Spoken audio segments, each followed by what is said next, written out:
Hey everyone, it's been a long while since my last upload. It's due to a few things really, mainly the busy Christmas period and having limited time to do anything.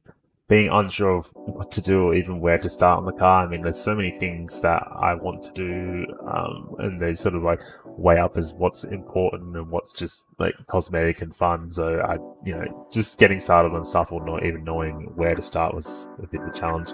And also in Australia over January and February, it's been extremely hot. So like being inside that car has been almost like a sauna, and it's a true 0 out of 10 experience. So basically what I've got for you in this video is just starting to address my no start or intermittent starting of the car. The car came running and driving when I first received it, but in not a great condition. Sometimes when I go to start the car, it would just crank but never actually start. So in myself, I don't know what that even meant. So I'm trying to like research and go along the lines of how to diagnose what that is. And that could be, the most obvious part for me was spark plugs and fuel delivery. So this part of this starting part of the video is just going to be me doing a spark plug swap, and it's not anything special or anything like that, but it's actually the first time I've ever changed spark plugs in a car before. I've never worked on a car or done anything, so it was a bit slow and a bit tedious, but it was good sort of learning experience and getting to move around and sort of play around with the engine a bit. So what I ended up doing was I ended up buying 4 new NPK spark plugs, which it looks like I pulled 4 NPKs out of the engine as well, so obviously I've got the same plugs that went in there before. Although I didn't know that at the time of buying it. And I also purchased a set of ignition leads as well, because I actually snapped one when I was playing around with the car off camera, trying to pull them out and have a look, and obviously I didn't apply enough pressure and it just snapped off instead of unplugging. So that was a bit of a shame, but luckily enough for me, out of all things in the world, there was an auto parts shop near me that was actually doing a promotion on leads, only being like $18, which is amazing for a full set, because you look online and they can be like 120 something plus dollars just to get them, and these were specifically for a Volvo 740. So that was pretty good. When I'm playing around and pulling out the spark plugs, the only thing notable to me, because I'm not really know what I'm looking at, was that the spark plugs were quite like black on the tips, which I believe suggests that it's either running rich or there's oil in the cylinders. Other than that, the actual plugs themselves didn't really look that old, and this spacing, from my limited understanding of what the gaps in the tip of the spark plugs, they didn't look really off at all or anything like that, or at least they were pretty much the same as the plugs that I was putting in, assuming that they were, I don't know the actual measurement of the gap in the spark plugs, but I looked at a few of them before and it looks similar to what I had. I don't have a spacing tool or anything like that, but I don't think that's going to be an enormous issue or the reason why it wasn't starting. I just wanted to get brand new ignition components in there. I mean, maybe I could have gone for a ignition coil cap or whatever that is, because sometimes they can go faulty, but they're quite expensive and I'd need to order that from overseas. So we're starting with this and just sort of seeing where it's going to take me.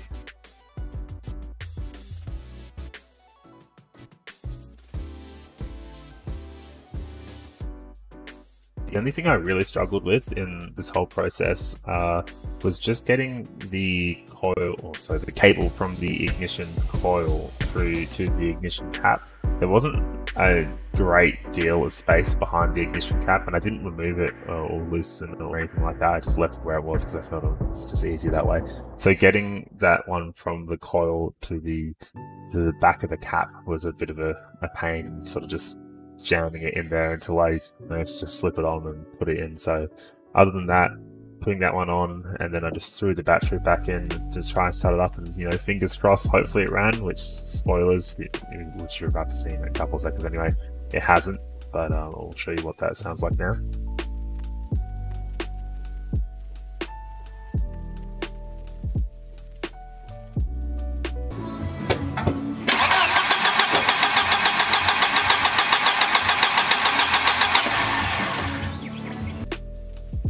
Yeah, so unfortunately it's the same as before, where it's just cranking and it's trying hard but it's not doing anything. So at this point I'm just double checking everything, making sure everything's tight, there's good contact, all that. But I'm leaning towards it's the fuel delivery. There's something going on there and it's not quite working the way it should. So yeah, here we go, trying.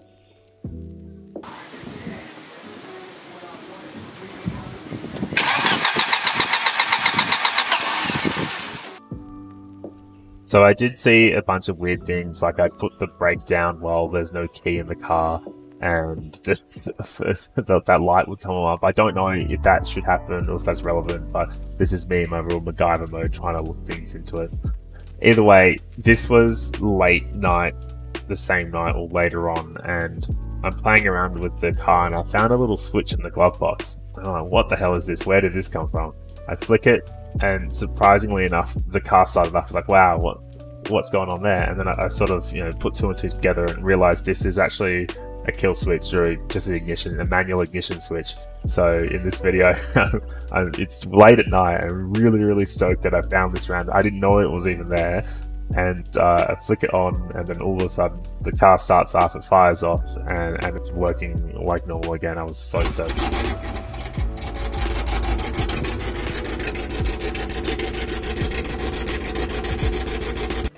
So yeah, this is the next day again, just trying it again, turn the key, and then it rolls over straight away. So that's really great. So I'm thinking, wow, amazing. I still have my doubts about the fuel system. The thing with the kill switch is I never knew that was there.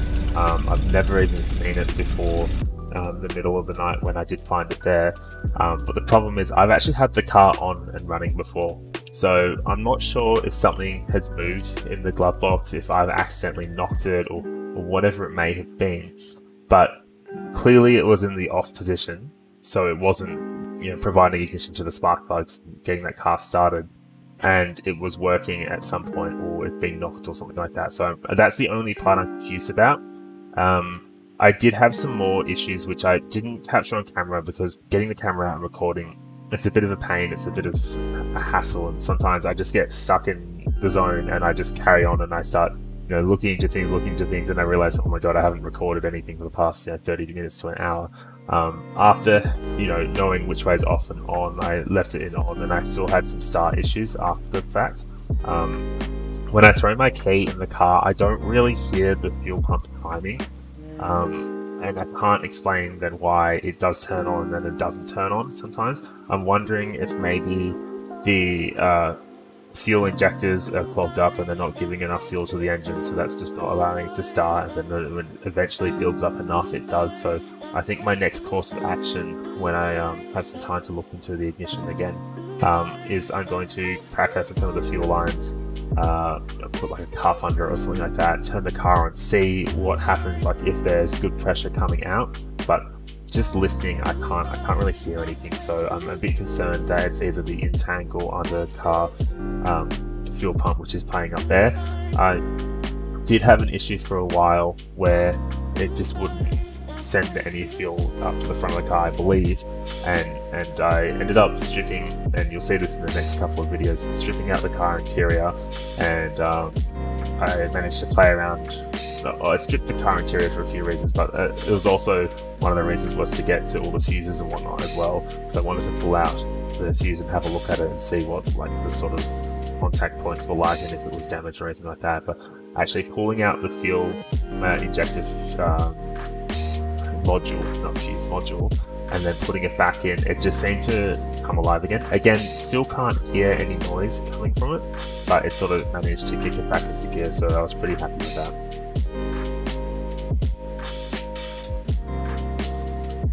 That's basically all I have to show you for this video. Moving forward to the next video, I've got a lot more clips of stuff that I've been doing in the past 2 months. So that includes stripping the interior and ripping that all apart. I've actually removed all the original sound deadening, so I'll have a look at the floor pans to see what I need to do with that, if there's any rust at all, which you'll find out in the coming video. But other than that, there will be some more videos coming soon. I just got to get around to editing them and uploading them. Alright, cheers everyone, thank you.